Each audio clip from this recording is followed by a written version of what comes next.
Hello dear student. एक बार फिर से आपका स्वागत है जीनियस फाउंडेशन इंस्टीट्यूट में। तो अपन चालक पढ़ रहे थे। चालक में कुछ दो तीन चालक और रह गए थे, तो उनके बारे में अपन इस पार्ट 9 में उसको कवर करेंगे। जैसे कि कुछ पार्ट चालक कौन कौन से रह गए थे। 14वां है प्लेटिनम। प्लेटिनम के बारे में कहेंगे तो प्लेटिनम क्या है? एक चांदी के समान मूल्यवान धातु है। बस इसके बारे में जाना, कुछ आता नहीं है पेपर में। कभी कभार पूछ लिया जाए पेपर में कि प्लेटिनम कैसी है, चालक है, कुचालक है, का अर्धचालक है। तो यह चांदी के समान मूल्यवान धातु है बस। एवं यह विद्युत की विद्युत का चालक होता है। बस इतना। उपयोग की जाना, इसमें कुछ खास उपयोग नहीं है। इसका क्या है उपयोग? जो किया जाता है वो किया जाता है कनेक्शन पॉइंट बनाने, मतलब संयोजक। कोई चीज जो है, जो दो तार है, एक जे है, तो इनको जोड़ने के लिए बीच में क्या करना है, इनको जोड़ने के लिए, तो इसको बोलते हैं संयोजक बिंदु। संयोजक बिंदु बनाने में इसका उपयोग किया जाता है। तो इसका उपयोग संयोजक बिंदु बनाने में करते हैं बस। और इसके अंदर कुछ है नहीं इतना। अगला जो चालक है जर्मन सिल्वर, 15वां जर्मन सिल्वर। ये सब विद्युत के क्या चालक, इतने भी मैंने लिखवाए हैं, वो आपको इन्हीं में से घुमा फ्राई करेगा वो कौन सा चालक है। इतने ही समथिंग कुछ चालक होंगे। तो जर्मन सिल्वर क्या तांबे और निकल की मिश्र धातु है। तांबा, निकल और जस्ते की। यह तावा, निकल, जस्ते की मिश्र धातु है। तो आपको इस चालकों में ये ध्यान देना, सबसे पहले कौन कौन सी मिश्र धातुएं हैं वो सब, उस पर सबसे ध्यान देना है।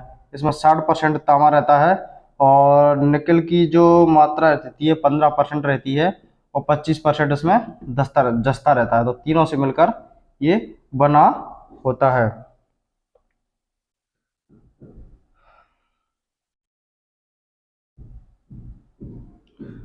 इसका जो उपयोग होता है, उच्च गुणवत्ता वाले उपकरण होते हैं उनमें पीतल के स्थान पर बॉडी बनाने के लिए इसका उपयोग कर लेते हैं। तो ये चीज आप नोट कर लेना, लिख लेना कि उच्च गुणवत्ता वाले उपकरणों में पीतल के स्थान पर इनका उपयोग किया जाता है। अब आती हैं कुछ गैसें जो होती है वो विद्युत की चालक होती हैं। तो गैसों के बारे में आपको बता देता हूँ। अगला जो है 16वां जो चालक के रूप में है, कुछ गैसें हैं जो विद्युत की चालक होती हैं।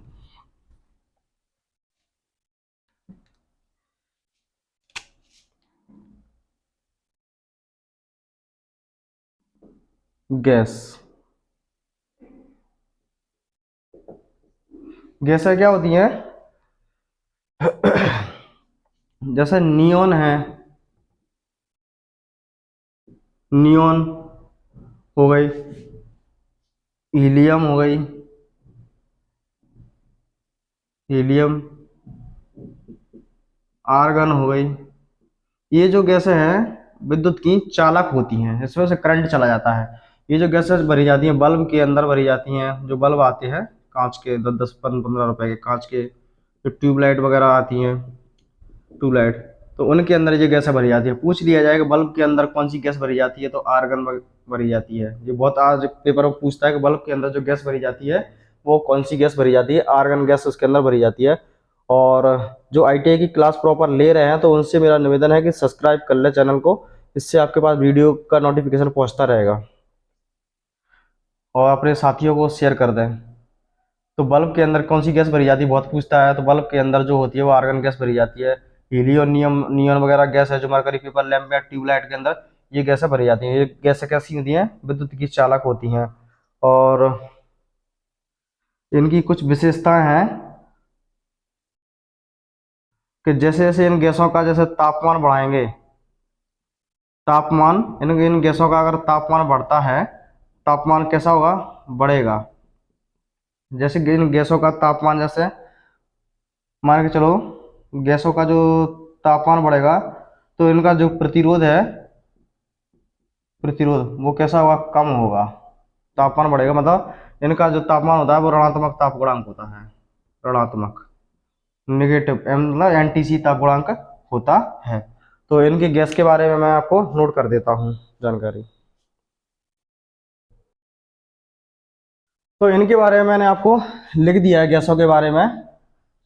तो helium gas, neon gas, argon gas, ये कैसी है, विद्युत की चालक होती है, मतलब इनमें से करंट फ्लो हो जाता है, करंट पास हो जाता है, चला जाता है।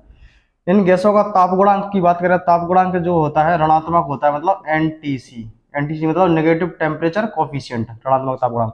ऋणात्मक ताप गुणांक मतलब अर्थात कैसा कि इन गैसों का यदि तापमान बढ़ाएंगे, जैसे ये बल्ब के अंदर है और इनको जैसे टेम्परेचर अगर गैसों का बढ़ गया तो इन गैसों का प्रतिरोध कैसा होगा, घटेगा। और यदि तापमान घटने लगेगा तो इनका प्रतिरोध, गैसों का प्रतिरोध कैसा होगा, बढ़ेगा। तो ये है, गैसों का उपयोग कहाँ करेंगे, बल्ब मतलब लैंप के अंदर, ट्यूबलाइट आदि में करते हैं। अब पेपर में आपसे पूछा जाएगा कि निम्नलिखित में से कौन सी विद्युत की चालक गैस है। ऑप्शन ए में दे देगा हीलियम, बी में दे देगा नियोन, सी में दे देगा आर्गन और डी में दे देगा उपरोक्त सभी। तो सभी इसका आंसर हो जाएगा। फिर पूछ सकता है वैसे कि हीलियम गैस का ताप गुणांक होता है नेगेटिव, ऋणात्मक ताप गुणांक, धनात्मक ताप गुणांक या शून्य ताप गुणांक। तो कैसा होता है, सभी गैसों का ऋणात्मक ताप गुणांक होता है। पूछा जाए कि बल्ब के अंदर कौन सी गैसें भरी जाती है ट्यूबलाइट के अंदर, तो ये गैसें हैं बल्ब के अंदर, तो आर्गन भरी जाती है, ट्यूब और आर्गन भरी जाती है। ट्यूबलाइट वगैरह में जो है नियोन और हीलियम गैस वगैरह भरी जाती है। अब ये अपने जो है चालक है जो है वो खत्म हो गए हैं। अब आते हैं अचालक, या इनको बोला जाता है कुचालक। अचालक कह दो या कुचालक कह दो, वो बात एक ही है। तो अभी चालकों के प्रकार पढ़े थे, अब अचालकों के या कुचालकों के प्रकार के बारे में अपन अध्ययन करेंगे। तो कुचालक और अचालक एक ही बात होती है, चाहे कुचालक कह लो चाहे अचालक कह लो, इंग्लिश में इंसुलेटर बोलते हैं। तो कुचालक क्या चीज होती है कि वे पदार्थ जो अपने अंदर से इलेक्ट्रॉनों का प्रवाह नहीं होने देते कुचालक कहलाते हैं। कौन से, वे पदार्थ जो अपने अंदर से इलेक्ट्रॉनों का प्रवाह नहीं होने देते, जैसे सूखी लकड़ी है, बेकेलाइट है, प्लास्टिक वगैरह है, ये क्या होते हैं, कुचालक होते हैं, अपने अंदर से इलेक्ट्रॉनों का प्रवाह नहीं होने देते। जहां इलेक्ट्रॉन प्रवाह हो गए तो वो चालक हो जाएगा, अगर इलेक्ट्रॉन प्रवाह नहीं हुए तो वो क्या हो जाएगा, कुचालक हो जाएगा। कुचालक क्या होता है, अलग अलग कुचालक का अलग अलग रहता है, वो क्या उसकी डाइलेक्ट्रिक स्ट्रेंथ जो होती है अलग अलग होती है। डाइलेक्ट्रिक स्ट्रेंथ के बारे में एक शब्द आया है यहाँ, dielectric strength, dielectric strength. ये डाइलेक्ट्रिक स्ट्रेंथ, ये जो शब्द है उसका मतलब, डाइलेक्ट्रिक स्ट्रेंथ का मतलब कहने का ये होता है कि कुचालक के अंदर जो कुचालक का गुण है, जो कितना करंट को सहन कर सकता है, मतलब कितना करंट को रोक सकता है, जितना जितनी ज्यादा इसकी डाइलेक्ट्रिक स्ट्रेंथ होगी उतना ही वो इलेक्ट्रॉनों के मार्ग में रुकावट डालेगा, और जितनी इलेक्ट्रॉनिक मार्ग में रुकावट डालेगा वो विद्युत का उतना ही अच्छा कुचालक हो जाएगा। तो कोशिश यही रहती है कि हर एक कुचालक की डाइलेक्ट्रिक स्ट्रेंथ कैसी होनी चाहिए, हाई होना चाहिए। और उसका जो कुचालक का जो विशिष्ट प्रतिरोध की बारे में बात की जाए, कुचालक का जो विशिष्ट प्रतिरोध है या प्रतिरोधकता, विशिष्ट प्रतिरोध या प्रतिरोधकता के बारे में बात कर रहे हैं, प्रतिरोधकता या विशिष्ट प्रतिरोध, ये जो शब्द है तो ये भी कैसा होना चाहिए, विशिष्ट प्रतिरोध या प्रतिरोधकता उच्च होना चाहिए। जो कुचालक की कुछ विशेषताएं हैं, अच्छे कुचालक की विशेषता है कि एक अच्छा कुचालक वही माना जाएगा जिसका विशिष्ट प्रतिरोध या प्रतिरोधकता उच्च होगी, मतलब उसके प्रतिरोध का मान जितना ज्यादा होगा उतना ही वो विद्युत का अच्छा कुचालक होगा, क्योंकि प्रतिरोध क्या करता है, धारा के मार्ग में, इलेक्ट्रॉन के मार्ग में रुकावट डालेगा। तो जितनी वो रुकावट डालेगा उतना ही अच्छा है। तो रुकावट कब डालेगा, जब उसकी प्रतिरोधकता या विशिष्ट प्रतिरोध बहुत ज्यादा होगा और उसकी डाइलेक्ट्रिक स्ट्रेंथ बहुत ज्यादा होगी। कभी कभार पूछ लेता है कि कुचालक का विशिष्ट प्रतिरोध लगभग कितना होता है, तो 10⁻12 ओम मीटर, ओम सेंटीमीटर या ओम मीटर, ओम सेंटीमीटर कर लेते हैं, ओम सेंटीमीटर होना चाहिए। तो ये है। तो इस चीज के बारे में, कुचालक की जो डाइलेक्ट्रिक स्ट्रेंथ है वो कैसी होनी चाहिए, हाई होनी चाहिए। और डाइलेक्ट्रिक स्ट्रेंथ का जो मात्रक होता है किलो वोल्ट प्रति मिलीमीटर होता है। तो डाइलेक्ट्रिक स्ट्रेंथ के बारे में आपसे पूछेगा एग्जाम में कि निम्नलिखित में से एक अच्छे कुचालक की विशेषताएं है। ऑप्शन ए में देगा डाइलेक्ट्रिक स्ट्रेंथ उच्च होना, ऑप्शन बी में देगा विशिष्ट प्रतिरोध उच्च होना, सी में दे देगा प्रतिरोधकता उच्च होना, डी में दे देगा उपरोक्त सभी।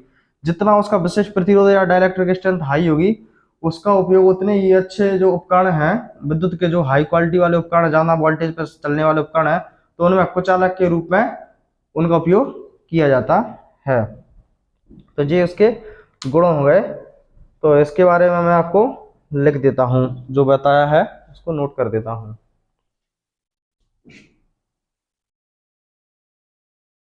तो ये मैंने आपके सामने कुछ,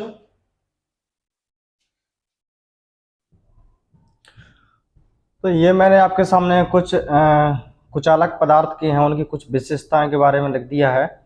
तो वे पदार्थ जो अपने अंदर से इलेक्ट्रॉन का प्रवाह नहीं होने देते, कुचालक या अचालक कहलाते हैं। कुचालक की जो डाइलेक्ट्रिक स्ट्रेंथ का मान उच्च होना चाहिए, जितनी ज्यादा डाइलेक्ट्रिक स्ट्रेंथ होगी वो विद्युत का उतना ही अच्छा कुचालक माना जाएगा। डाइलेक्ट्रिक स्ट्रेंथ को किलोवोल्ट प्रति मिलीमीटर में व्यक्त करते हैं। कुचालक का विशिष्ट प्रतिरोध या प्रतिरोधकता उच्च होनी चाहिए, उच्च होना चाहिए, मतलब लगभग कितनी, 10⁻12 ओम सेंटीमीटर। कुचालक पर नमी, वातावरण, वर्षा आदि का प्रभाव ना पड़े। मतलब ऐसा है कि नमी का वातावरण का प्रभाव पड़ रहा है उस पर, तो वो कुचालक का काम करने लगेगा।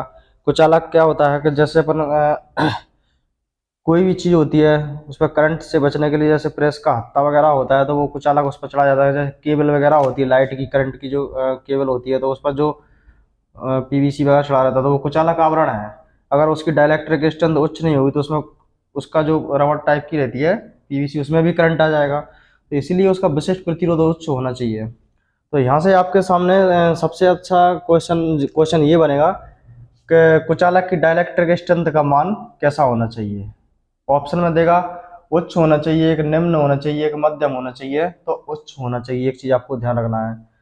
और फिर पूछेगा कि डाइलेक्ट्रिक स्ट्रेंथ को निम्नलिखित में से किसमें व्यक्त किया जाता है, तो ये आपको पता होना चाहिए कि किलोवोल्ट प्रति मिलीमीटर में व्यक्त करना चाहिए। ये अच्छा एग्जाम है, ये डीएमआरसी के मतलब से है और इसरो के मतलब से, क्योंकि एक बार दिल्ली मेट्रो के अंदर ये क्वेश्चन जो है पूछा गया था, वर्ष 2018 के अंतर्गत पूछा गया था ऐसा कुछ, किलोवोल्ट प्रति मीटर। तो इसकी जगह ऑप्शन में मिलेगा आपको कि कुचालक का जो डाइलेक्ट्रिक स्ट्रेंथ है वो काय में व्यक्त की जाती है, किलोवोल्ट प्रति मिलीमीटर में व्यक्त की जाती है, या एम्पियर में व्यक्त की जाती है, या वोल्ट में व्यक्त की जाती है। तो ये आपको पता होना चाहिए। अब आता है कुचालक का विशिष्ट प्रतिरोध या प्रतिरोधकता। अगर फिक्स पूछ ले तो कितनी, 10⁻12 ओम सेंटीमीटर के बीच में होनी चाहिए, ये आपको पता होना चाहिए। कुचालक पर नमी, वातावरण, वर्षा आदि का प्रभाव ना पड़े। तो इस चीज को आप नोट कर लो। अब आते हैं कि कुचालकों का जो वर्गीकरण किया गया है उनके बारे में, कुचालकों का वर्गीकरण, उनके बारे में पढ़ेंगे। कुचालकों का जो वर्गीकरण है उस चीज के बारे में डिस्कस करेंगे।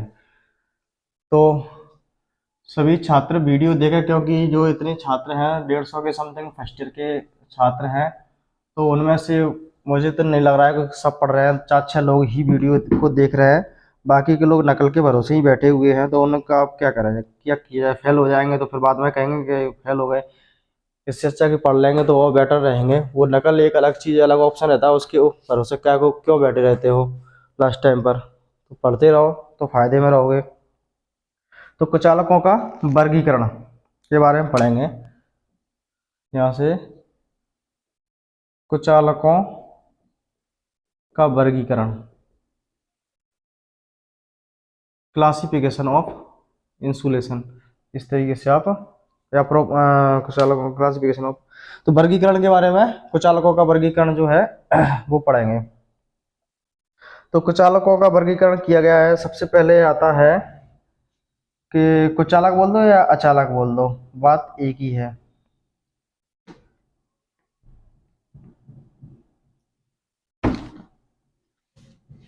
तो कुचालकों के प्रकार पढ़ लेते हैं, कुचालकों के प्रकार ही पढ़ लेते हैं, सबसे वही चीज है वर्गीकरण, कुचालकों के प्रकार। तो सबसे पहले कुचालकों के जो प्रकार होते हैं काफी बहुत प्रकार के होते हैं, वो आपके सामने मैं पहला तो लिख देता हूँ। शुष्क हवा, शुष्क हवा ये क्या होती है, विद्युत की कुचालक होती है। जो शुष्क हवा होती है विद्युत की कुचालक होती है शुष्क हवा, क्योंकि जो हाईलाइन के जो तार होते हैं, जो लाइन की जो 11 केवी की जो लाइट जाती है इस पे, ये जो है, ये जो 11 केवी की क्या है, लाइन है, ये जो वायर गए हैं यहाँ से, ये क्या है 11 केवी की लाइन है। तो इसके बीच में जो गैप दिख रहा है ये क्या है, हवा। तो तो जो लाइन के दो तारों के बीच में कुचालक का काम कौन करता है, तो शुष्क हवा, ये आपको ध्यान रखना है, शुष्क हवा जो है कम करती है। और इनको ही, ये जो लाइन है इसको ही श्रोपरी लाइन बोलते हैं, श्रोपरी लाइन। और इसको ही ओवरहेड लाइन बोलते हैं, ओवरहेड मतलब सिर के ऊपर से जाने वाली लाइन, श्रोपरी लाइन। तो श्रोपरी लाइनों में चालकों के मध्य कुचालक का काम कौन करता है, शुष्क हवा। इस तरीके से आपको इसको ध्यान रखना चाहिए। और इसके बाद में आता है एवोनाइट, एवोनाइट यानी कि रबड़, रबड़ टाइप की रहती है एवोनाइट। एवोनाइट क्या होता है, ये भी एक विद्युत का कुचालक होता है। जो बैटरी के, जो ट्रैक्टर की, इन्वर्टर वगैरह की जो बैटरी होती है उसके जो खोल बनाए जाते हैं, बाहर का जो खोल रहता है, पात्र रहता है, उसके बारे में पूछता है तो वो एवोनाइट का बना होता है, एवोनाइट का बना होता है। पीवीसी, पीवीसी भी एक कुचालक है। तो पीवीसी की फुल फॉर्म पूछ लेता है कि पीवीसी की फुल फॉर्म क्या होती है। तो पीवीसी की फुल फॉर्म जो होती है पॉलीविनाइल क्लोराइड, इसकी फुल फॉर्म बहुत मोस्ट है, जो एग्जाम में पूछे जाते हैं कि पीवीसी की फुल फॉर्म क्या है, जो वेरी वेरी मोस्ट है, पॉलीविनाइल क्लोराइड है। तो इसकी फुल फॉर्म आपको अच्छे से पता होना चाहिए। तो पीवीसी क्या है, कठोर तरह, एक कठोर प्रकार की रबड़ ही होती है। जो केबलों वगैरह होती हैं लाइट की, तो उस पर जो पीवीसी चढ़ी रहती है वो केबल ही होती है, उस पर जो पीवीसी का ही उपयोग किया जाता है। एवोनाइट, एवोनाइट के बारे में मैंने आपको बता ही दिया। एवोनाइट क्या है, एक बैटरी की खोल बनाने में करते हैं। और बल्केनाइट रबड़ जो होती है वो भी एक कुचालक होता है। अब्रक, अब्रक के बारे में मैंने आपको बताया नहीं अभी। अब्रक जो होता है, अब्रक को बोलते हैं माइका। ये भी क्या होता है, विद्युत का कुचालक होता है। बहुत पूछते हैं पेपर में कि विद्युत अब्रक जो होता है विद्युत का कैसा होता है, चालक होता है या कुचालक होता है। तो विद्युत का कुचालक होता है। यूज कहाँ करते हैं, जो डीसी जनरेटर में जो कम्यूटेटर होता है उसके सेगमेंट के मध्य में इसको भरा जाता है, तो वो अब्रक हो गया। अब्रक का जो गलनांक होता है 600 डिग्री सेल्सियस पर ये पिघल जाएगा, विद्युत का कुचालक होता है, ये ध्यान रखना है। एवोनाइट का जो रहता है 180 डिग्री सेल्सियस रहता है। तो इन कुचालकों के बारे में मैं आपको थोड़ी सी इसकी जानकारी नोट करा देता हूँ।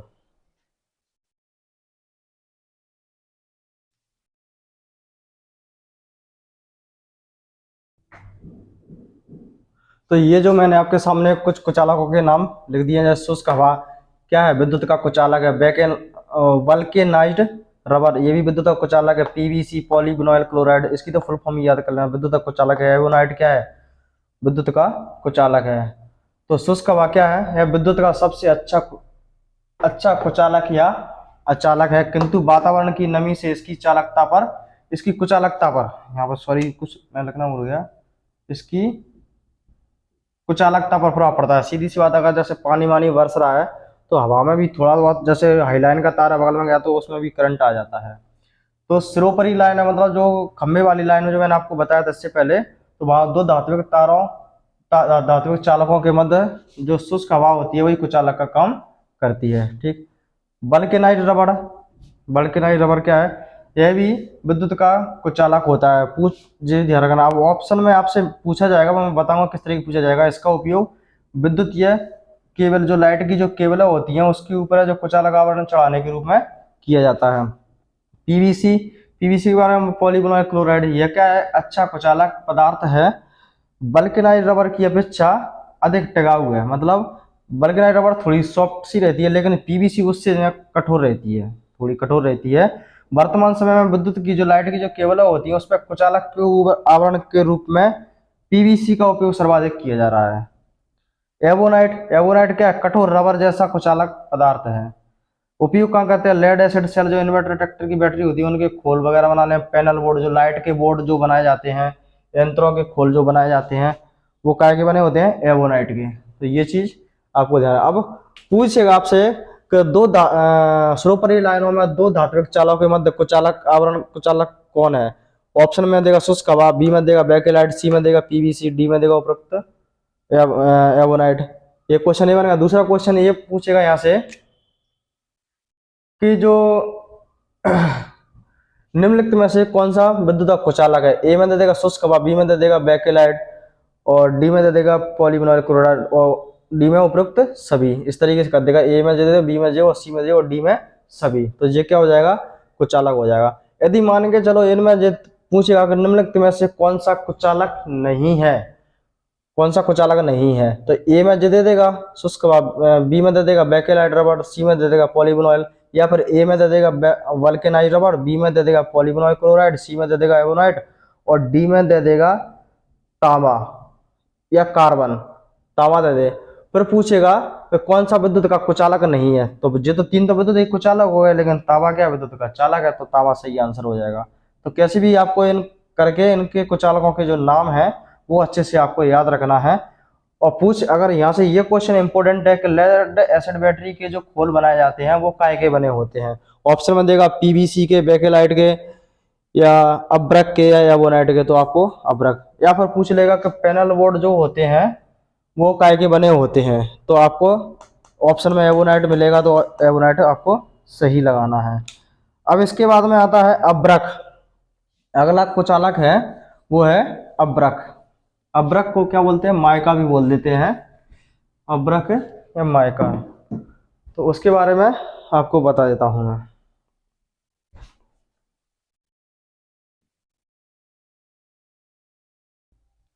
अब आता है अगला जो कुचालक है अब्रक, जिसको बोलते हैं माइका। यह विद्युत का अच्छा कुचालक पदार्थ है। यह ऊष्मा अग्नि से कम प्रभावित होता है। अब्रक का गलनांक 600 डिग्री सेल्सियस होता है। अब्रक का उपयोग विद्युत प्रेस कम्यूटेटर सेगमेंट के मध्य में कंडेंसरों में किया जाता है, कंडेंसरों में किया जाता है। अब अब्रक मतलब कैसा कि जो कपड़ों की जो प्रेस होती है, प्रेस, इलेक्ट्रिक प्रेस, उसमें क्या करते हैं, जो स्प्रिंग रखी जाती है तो डायरेक्ट उस स्प्रिंग को उसकी प्रेस के अंदर तली में तो रख नहीं देंगे, तो फिर तो प्रेस की करंट आ जाएगा नीचे तली में। तो उस तली में स्प्रिंग जब रखी जाती है पहले उसके ऊपर क्या रख देते हैं? बैकेलाइट को रख दिया जाता है। बैकेलाइट के फिर ऊपर ऊष्मा रख देते हैं। जब वो गर्म होता है, स्प्रिंग गर्म होती है, तो प्रेस नीचे उसकी तली गर्म हो जाती है। लेकिन उसमें जो अब्रक है वो क्या जो रखा हुआ है वो ऊष्मा का और अग्नि का उस पर कोई प्रभाव नहीं पड़ता, मतलब आग का और नमी का उस पर कोई प्रभाव नहीं पड़ता, इसलिए उसका उपयोग यहाँ किया जाता है प्रेस में। कम्यूटेटर सेगमेंट के मध्य, कम्यूटेटर सेगमेंट के मध्य बाइंडिंग रखी जाती है, बाइंडिंग गर्म होगी तो बाइंडिंग शॉर्ट होने के चांस ज्यादा रहते हैं, तो उसके बीच में कुचालक का कम्यूटेटर सेगमेंट के मध्य कर लेते हैं, कंडेंसरों में ही भर देते हैं। बैकेलाइट होती है, बैकेलाइट एक क्या है? विशेष प्रकार का एक प्लास्टिक है जो कि विद्युत का अच्छा कुचालक है। इसका उपयोग कहाँ करते हैं? स्विच वगैरह होते हैं, प्लग जो बोर्ड में प्लग लगाते हैं, सॉकेट वगैरह लगाते हैं, जैसे 5 पिन सॉकेट, 3 पिन होते हैं, चटकनी वगैरह होती है, बल्ब के जो होल्डर वगैरह होते हैं बनाने में करते हैं। लेथोराइड पेपर, यह विद्युत का कुचालक होता है। ये इस पर तेल ग्रीस का कोई प्रभाव नहीं पड़ता। न पड़ने के कारण इसका उपयोग मोटर आर्मेचर स्लॉटों अ, स्लॉटों के मध्य करते हैं। इसके ऊपर बाइंडिंग की जाती है। मतलब लेदरोइड पेपर क्या होता है, जब आप कभी मोटर की दुकान पर गए होंगे, जब मोटर भरती है मतलब उसको बाइंडिंग करते हैं, तो बीच में वो सफेद सफेद का या स्लेटी रंग का वो कागज सा फंसाते हैं उसके बीच में, स्लॉटों के बीच में फंसाते हैं, फिर उसके बीच में वो तार डालते हैं, तो वो लेदरोइड पेपर होता है। तो वहां उसका उपयोग किया जाता है। रेजन क्या है, विद्युत कुचारा का, जो बैकलाइट बनाने के लिए रेजन का उपयोग किया जाता है।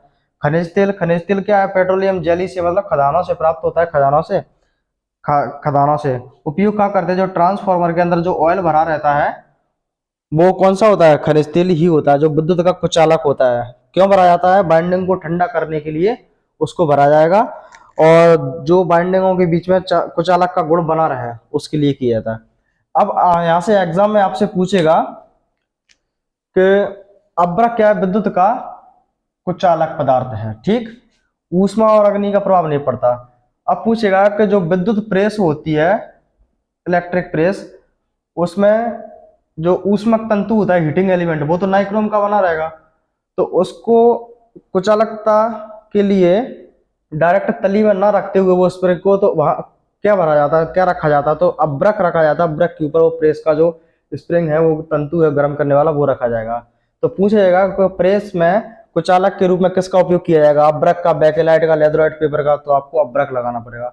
ये वेरी वेरी मोस्ट है कि कम्यूटेटर सेगमेंट के मध्य में क्या भरा जाता है, ऑप्शन में देगा अब्रक, बैकेलाइट, लेदरोइड पेपर, तो अब्रक भरा जाएगा, कुचालक अब्रक भरा जाएगा। फिर बैकेलाइट के बारे में विशिष्ट प्रकार का प्लास्टिक है।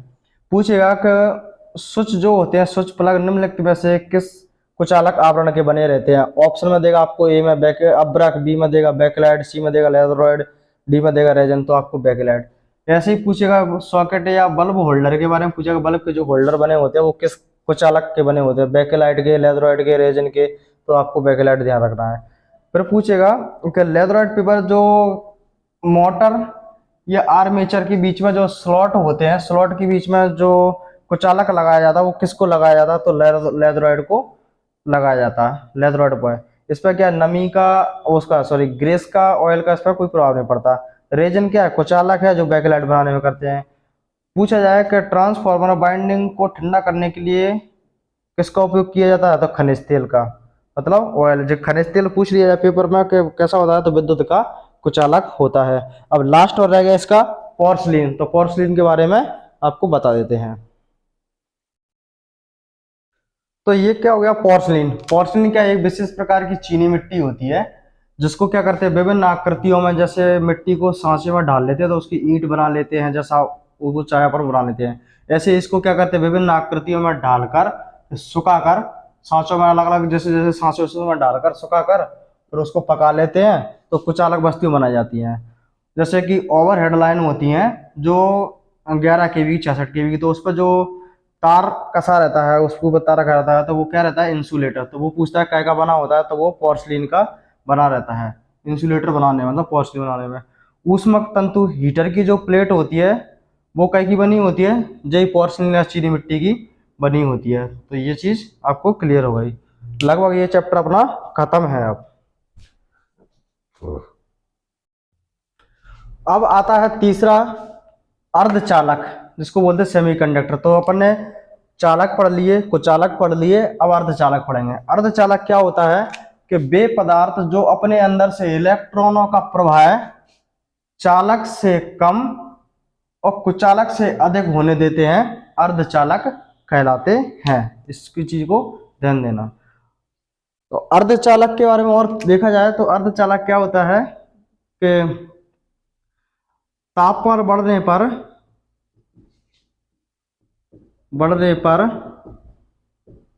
जो अर्धचालक होते हैं, अर्धचालकों का प्रतिरोध घटता है। तो अर्धचालक के बारे में और क्या है कि अर्धचालक का अगर तापमान बढ़ने पर अर्धचालकों का प्रतिरोध घटता है, और एवं तापमान बढ़ने पर अर्धचालकों का प्रतिरोध बढ़ता है। तो ये चीज आपको ध्यान रखना, पूछेगा पेपर में, यदि अर्धचालकों का तापमान बढ़ा दिया जाए तो उसके प्रतिरोध पर क्या प्रभाव पड़ेगा। तापमान बढ़ेगा तो प्रतिरोध कैसा होगा, घटेगा। फिर पूछेगा अर्धचालक का तापमान घटाने पर उसके प्रतिरोध पर क्या प्रभाव पड़ेगा। प्रतिरोध घटेगा, बढ़ेगा या समान रहेगा। तो प्रतिरोध कैसा है उसका, तापमान घटेगा तो प्रतिरोध उसका क्या हो जाएगा, बढ़ जाएगा। अर्धचालक पदार्थ के नाम पूछ ले, शुद्ध अर्धचालक कौन से, तो जर्मेनियम और सिलिकॉन। तो ये चीज आपके, अब चालक भी आपको जितने भी चालक मैंने पढ़ाए उन चालकों के सबके नाम पता होने चाहिए। उपयोग आपको चालक मैंने जो पढ़ाए हैं उनके भी सबके नाम पता होने चाहिए, अर्धचालक के, क्योंकि उन्हीं में पूछेगा कौन सा चालक है, कौन सा अर्धचालक है, कौन सा कुचालक है। तो आपका ये मौलिक विद्युत, ये विद्युत परिपथ 9 पार्ट में अपना खत्म हो गया। अब अगला पार्ट चैप्टर जो स्टार्ट करेंगे वो आप मुझे व्हाट्सएप पे या कमेंट बॉक्स में डाल दीजिए कि ये वाला चैप्टर स्टार्ट करना है। तो अगले चैप्टर में मिलेंगे, जब तक के लिए जय हिंद जय भारत। वीडियो को लाइक और शेयर जरूर कर देना, इतना सपोर्ट काफ़ी हमारे लिए। मिलते हैं अगली वीडियो में। जय हिंद जय भारत।